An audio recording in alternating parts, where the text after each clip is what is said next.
Hello everyone, it's GigaBeef here, and today we have a very interesting change from BSG regarding the VAL and the VSS, reducing their recoil dramatically. And no, this isn't part of the 15% across the board buff that happened over the weekend that I made a video about 2 days ago. This is in addition to that. Insane stuff, and did temporarily drive these weapons up to 200 to 300k-ish. Right now they are somewhere around mid 100s for the VSS and 200 for the VAL. But genuinely, this might break the game's balance, as the VSS and the VAL are some of the few weapons that can easily get incredibly powerful class 5 busting ammo without getting to level 4 traders or having to craft it in the workbench. Previously, the VSS was 55 ergonomics and 54 recoil. With the 15% change, this was reduced down to 46 vertical recoil. Then, with this update, the stock VSS currently sits at 38 recoil, and with the basic grip comes down to 36. This is practically the same recoil number as the unsuppressed P90. Now, we do know that recoil figures aren't comparable between weapons because of the strength of the PMC's automatic recoil control, which is different for different guns. In this case, it is worse than that of the P90, so it's not really one for one. This does also mean that the VSS and the VAL still do have some recoil. It isn't zero, and you could even argue that it's still quite high if you don't control the weapon and just let it fly up in the air. But by means of comparison, let's check out the same spot in the video that I did previously about the VSS before the buffs were added. In this one, the first spray pattern is with a basic VSS, and the second one is the minimum recoil version with an RK2 foregrip, and the recoil patterns look basically identical. Then, after the update, this first spray on the left is using the basic VSS with a delta point with 38 recoil. The second spray is using the AS VAL, modded with a foregrip and an MOE stock and butt pad. You can notice how pronounced the recoil jump was before on the VSS, which made it so much harder to control, whereas now the pattern is much more stable and settles down only a little bit above the original targeting point. Also, it's important to remember that crouching gives you a big recoil buff, which, when combined with controlling the spray, turns these things into laser beams. I'm not remotely practiced controlling these particular weapons and did this on the first take just to demonstrate it, so with a few more goes, you can really start to get crazy good at this. Given that the recoil is now so low, I think there's barely any point modding these weapons at all. The basic VSS can take the RK2 using the same mount, but this only saves us 2 more recoil to get to the minimum of 34. The VAL comes at a base of 40, and replacing everything with the absolute minimum recoil versions also comes to 34 again, so I don't think it's really worth it.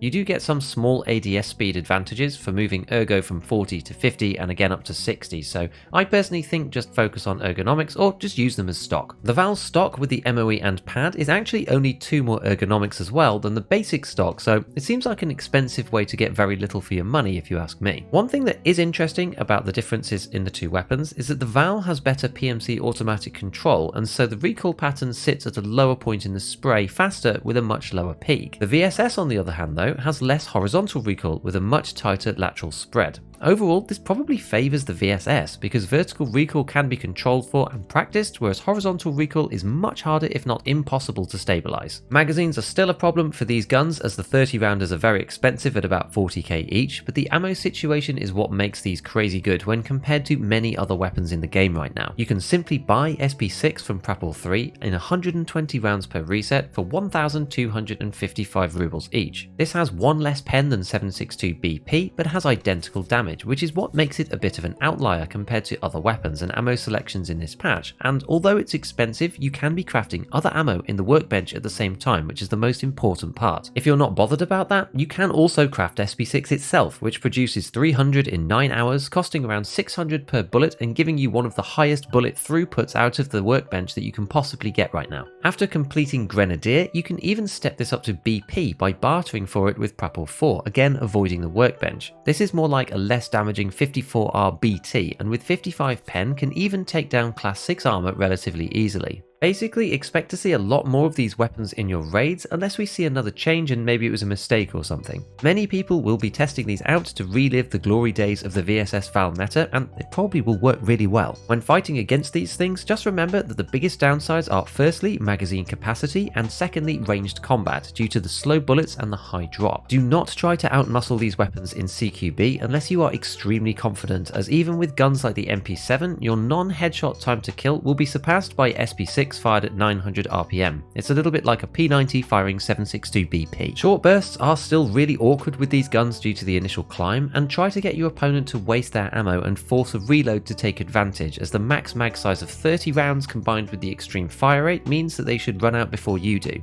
Given the 30 rounders are 40 grand, lots of people will skimp and use the 20s instead, which makes this even more effective. So next up, go and check out my video on the pre-nerf VSS if you want to see some more stuff on this gun. Otherwise, as usual, a big shout out to all my patrons. Hit all the buttons if you enjoyed the video, and as always, have fun in your raids.